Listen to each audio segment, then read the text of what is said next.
Standard 12th, subject physics, 9th chapter, current electricity. From this chapter, let us see galvanometer as a voltmeter. That is, galvanometer can be converted into a voltmeter.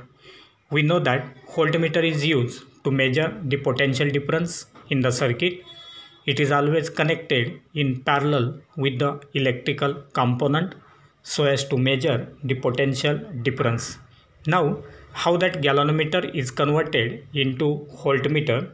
So, a moving coil galvanometer can be converted into voltmeter by connecting a high value resistance like X in series with the galvanometer, which in turn increases the resistance of the galvanometer.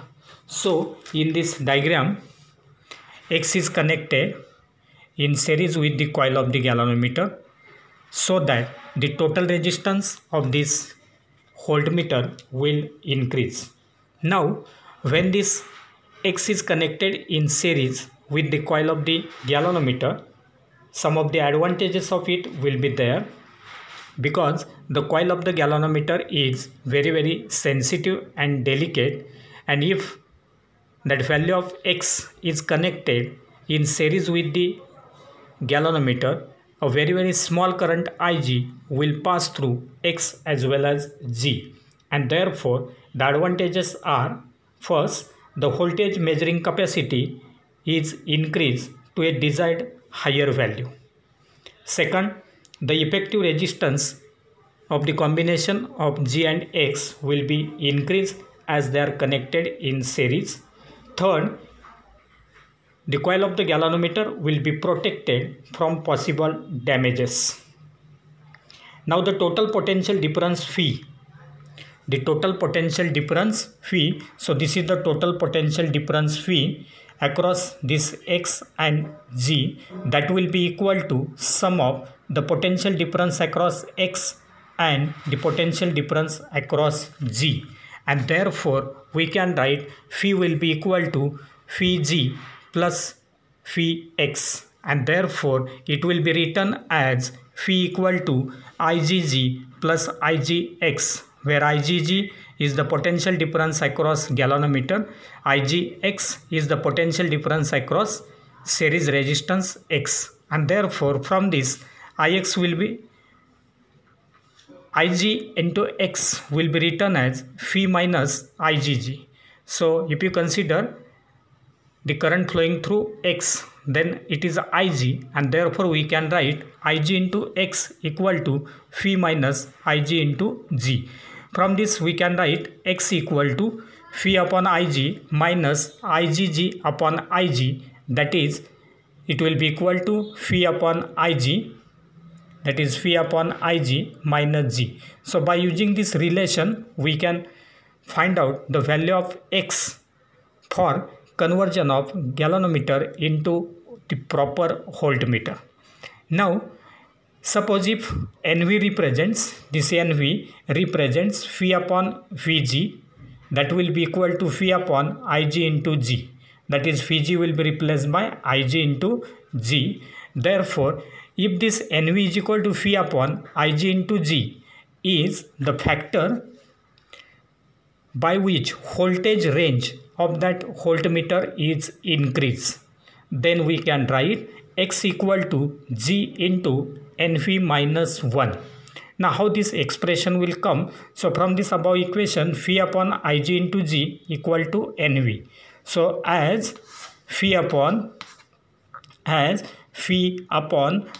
into G, Igg equal to NV, therefore we can write phi equal to NV into Ig into G. So Ig into G, that will be equal to NV into Ig into G, that will be equal to phi. If we put this value of phi in this relation, that is X is equal to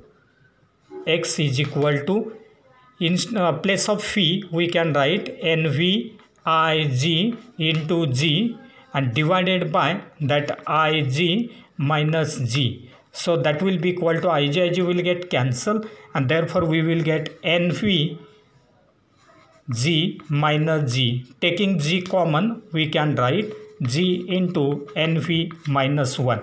So this factor will be appearing here, that is X is equal to G into Nv minus 1.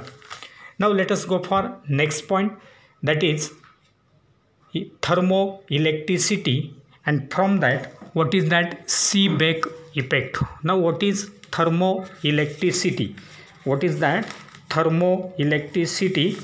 So if you consider this branch, that is thermoelectricity, then the conversion of thermal energy directly into electric energy is called as thermoelectricity.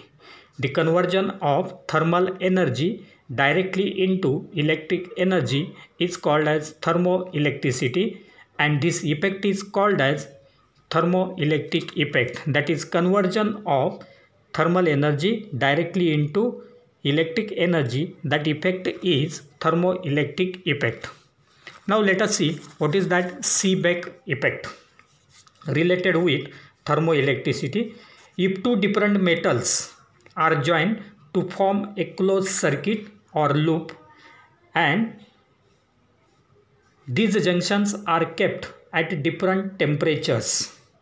That means if two different metals are joined together to form a closed circuit or closed loop, and their junctions are kept at different temperatures, then a small EMF is produced and a current flows through the metals. This effect is called as Seebeck effect.